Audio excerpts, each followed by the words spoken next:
భక్తికి బలం అర్చనం మండలం దాసం నవవిధ భక్తులు ఉన్నాయి పోతున్నది చెప్పారు.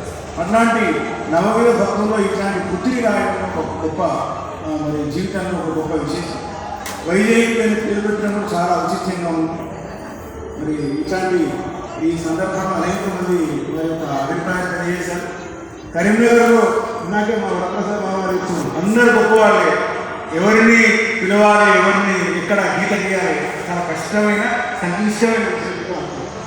మరి శ్రోతలందరికీ సభ్యులందరికీ నేను పౌరులందరికీ వచ్చారు కూడా ధన్యవాదాలు. ఇట్లాంటి ఒక మంచి మనం సందర్భంలో కలుస్తున్నాం.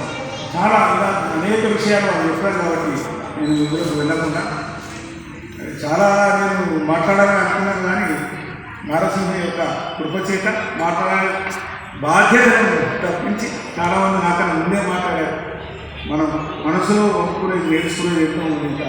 కాబట్టి ఇట్లాంటి ఒక మంచి సహృదయుల యొక్క సంగోష్ఠిలో కలిసి ఉండడం కన్నా గొప్ప భాగ్యం ఉండేది. మా బావగారు రామకృష్ణాచార్య గారు చాలా సాధుహృదయులు, సరసహృదయులు, సహృదయులు. ఇట్లాంటి సహృదయులు ఉండడమే చాలా గొప్ప సంపద. కేశవ వైభవ శర్మ ఇట్లాంటి ఇంకా చాలామంది ఉంటున్నారు. అంటే సహృదయాల ప్రమాణం అంటారు. వేటం రామబంధం గారు, పాల్గొండ మాధవేశ్వరం గారు రచన నేను రీసెర్చ్ చేశాను.